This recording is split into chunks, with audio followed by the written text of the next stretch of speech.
रोज रात को सोने से पहले बोलने चाहिए ये दो शब्द, जीवन की सभी समस्याएं दूर हो जाएंगी। दोस्तों, इस प्राचीन कथा के माध्यम से हम आपको बताते हैं कि रोज रात को सोने से पहले कौन से दो शब्द बोलने चाहिए, इन शब्दों का इतना महत्व क्यों है और ये दो शब्द बोलने से कौन कौन से फल मनुष्य को प्राप्त होते हैं। तो इसे जानने के लिए आप इस प्राचीन कथा को पूरा जरूर सुने। इसका को सुनने मात्र से ही मनुष्य के जीवन के सभी कष्ट समाप्त होते हैं। तो चलिए शुरू करते हैं। एक समय की बात है, प्राचीन काल में घूमकर नाम की अत्यंत शोभायमान नगरी थी।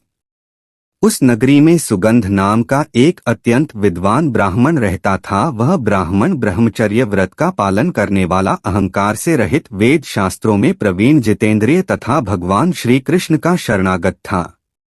वह नित्य भगवान श्री कृष्ण की पूजा आराधना किया करता था।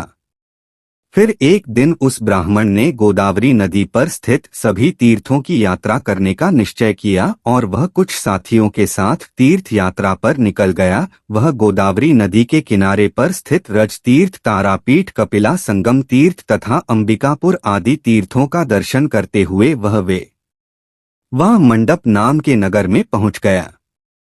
उस नगर में पहुंचने पर वह उस नगर के प्रत्येक घर में जाकर ठहरने के लिए स्थान मांगने लगा। वह प्रत्येक घर पर जाता और लोगों से एक रात में ठहरने के लिए थोड़ी सी जगह मांगता, किंतु उस नगर में रहने वाले किसी भी व्यक्ति ने उस विद्वान ब्राह्मण को ठहरने के लिए स्थान नहीं दिया, जिस कारण से वह बहुत हो गया। फिर वह सुगंध गांव के मुखिया के पास गया और उसे एक रात्रि तक ठहरने के लिए जगह मांगने लगा।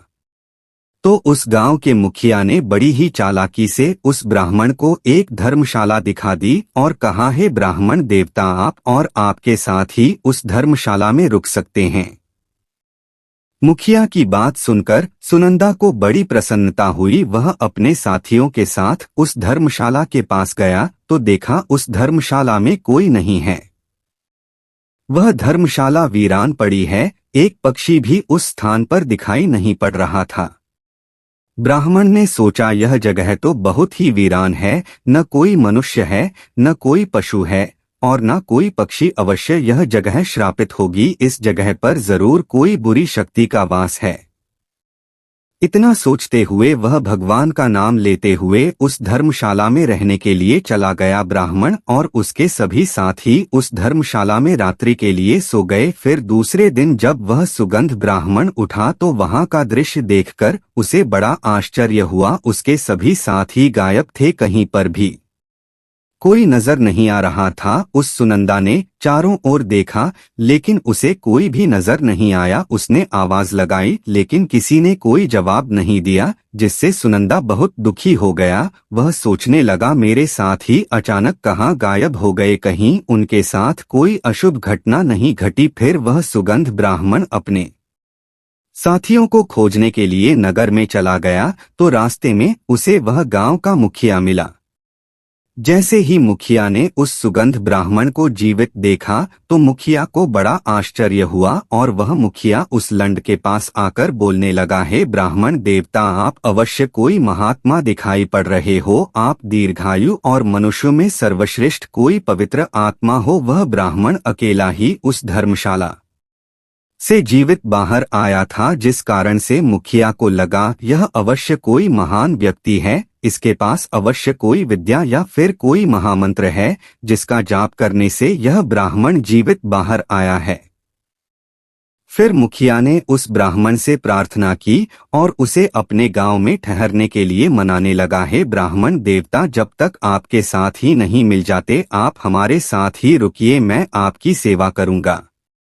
ऐसा कहकर उस मुखिया ने उस ब्राह्मण को अपने घर में स्थान दिया और उसकी बड़ी सेवा करने लगा। फिर कुछ दिन बीतने के बाद वह मुखिया उस ब्राह्मण के पास रोता हुआ आ गया और कहने लगा, हे ब्राह्मण देवता, रक्षा करो, कल रात में एक राक्षस ने मेरे पुत्र को चबा लिया है। मेरा पुत्र बड़ा ही गुणवान और गतिमान था। उस मुखिया की ऐसी बात सुनकर सुगंध ब्राह्मण ने पूछा, हे भाई, कहाँ है राक्षस? किस प्रकार से उस राक्षस ने तुम्हारे पुत्र का भक्षण किया है? तुम मुझे बताओ, वह राक्षस कहाँ रहता है? मैं अवश्य तुम्हारी सहायता करने का प्रयास करूंगा।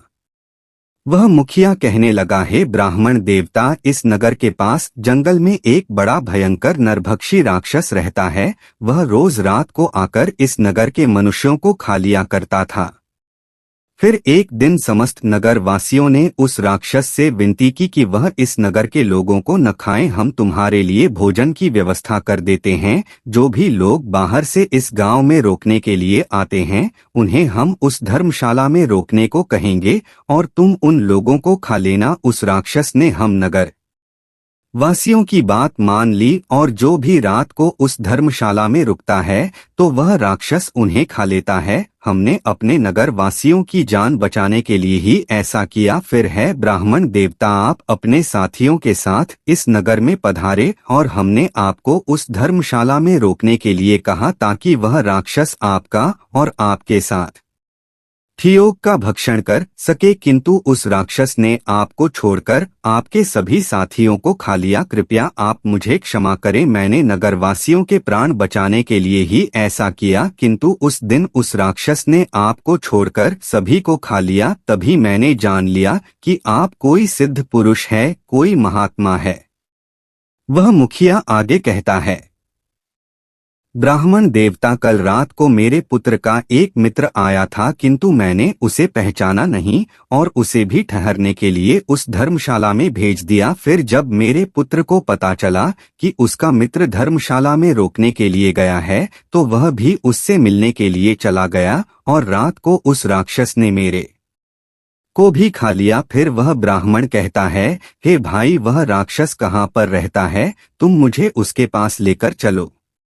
मैं उस राक्षस से कहकर तुम्हारे पुत्र को लौटाने के लिए कहता हूँ। फिर वह मुखिया उस ब्राह्मण को लेकर उस जंगल में चला जाता है जहाँ पर वह महाभयंकर दुष्ट राक्षस रहता था।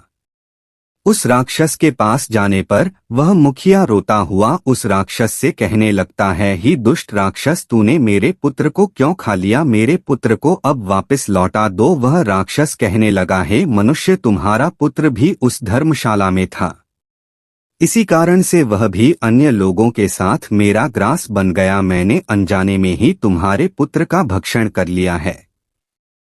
अब तुम्हारा पुत्र मेरे पेट में है, मैं उसे तुम्हें वापस नहीं लौटा सकता। अब तुम अपने पुत्र की मुक्ति के लिए उपाय करो। फिर वह मुखिया कहता है, राक्षस, अब तुम ही बताओ, मैं अपने पुत्र की मुक्ति के लिए क्या उपाय करो? उसका मृत शरीर भी मेरे पास नहीं है, तुमने उस चबा लिया है। मैं अपने पुत्र के शरीर को कैसे प्राप्त करूं? फिर वह राक्षस कहने लगता है, इसके लिए मैं तुम्हें उपाय बताता हूँ। इस नगर में एक ब्राह्मण देवता आए हैं। उस रात वे एक मंत्र का जाप कर रहे थे, जिस कारण से मैं उन्हें खा ना सका। यदि वह ब्राह्मण देवता आकर मेरे ऊपर उस मंत्र का जाप करके जल छिड़क दें तो मुझे इस राक्षस के शरीर से मुक्ति मिल जाएगी और तुम्हारे पुत्र का शरीर भी तुम्हें मिल जाएगा।